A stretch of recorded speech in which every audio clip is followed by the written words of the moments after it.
It'll do on the NBA.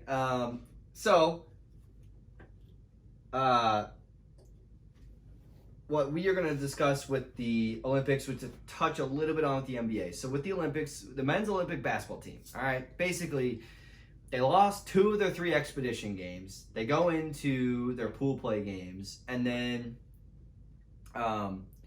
they end up losing to France. It's slightly worn because it's been sitting there.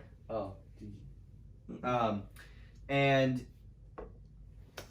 so basically, okay, Yeah. so they lose to France, right?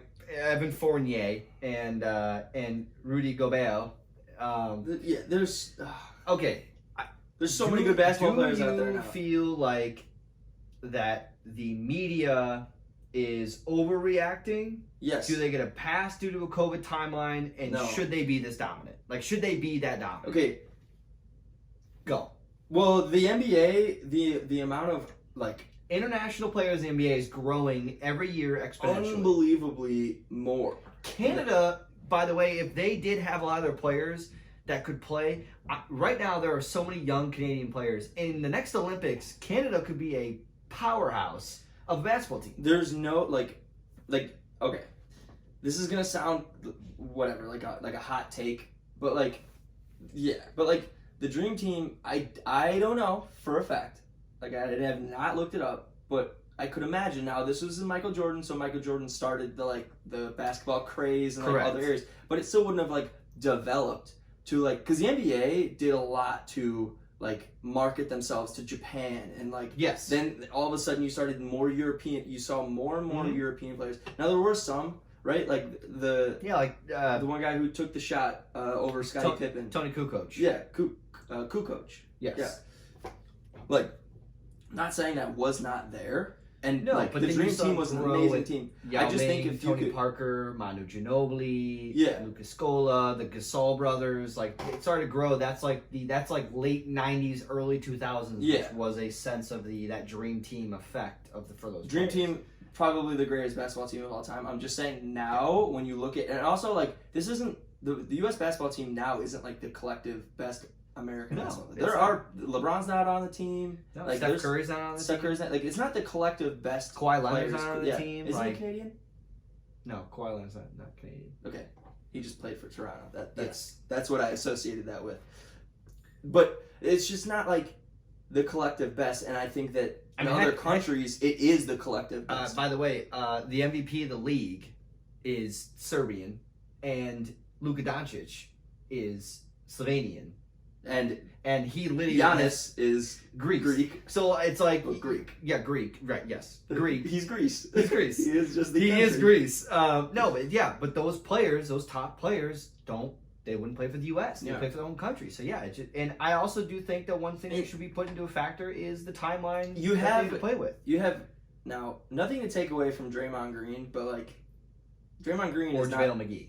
JaVale McGee. I didn't even know he was on the fucking team, and that's gives me a lot of context. But also Drew Holiday, not to say again, he's not bad. He shot 4 for 19 in the NBA Finals. He's a great defender, but he's not a scorer. Great two-way defender, but he's not a scorer. I mean, I know that they have Kevin Durant, they got Devin Booker, and they have Damian Lillard. Yeah, it's gonna take some time, I think, to get to mesh and how they're gonna medal. First of all, they're gonna medal. I think that some players, honestly, I haven't watched a single touch of basketball, the U.S. basketball team, but. Nope.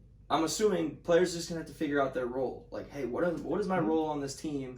It's actually what I've been hearing is that the role of no one has taken the last 5 minutes of the game, balls in my hand role. And it's got to be super tough. I don't because now you also had D-Book, you had Middleton, and Drew Holiday all coming to the team after the team had already been practicing together. I'm assuming that those three didn't even weren't even the same category as, or not.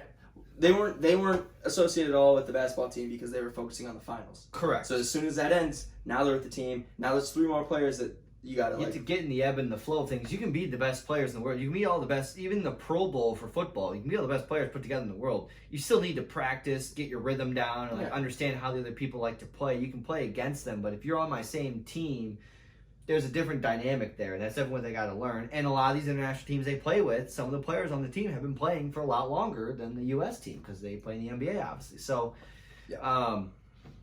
also with a lot of players too, they didn't want to play in the Olympic team because I was having a conversation with someone. They were like, "Well, they don't have all the best players." I go, "Well, think about it. They obviously asked if like Zion Williamson wanted to be on the team, and he said no. Yeah. And they definitely asked Paul George, would you like to be on the team? They all said no. I don't blame them because they basically went from an NBA Finals to the season was turned around in less than a month, and now they're finally going to get a break from the NBA until October. Yeah.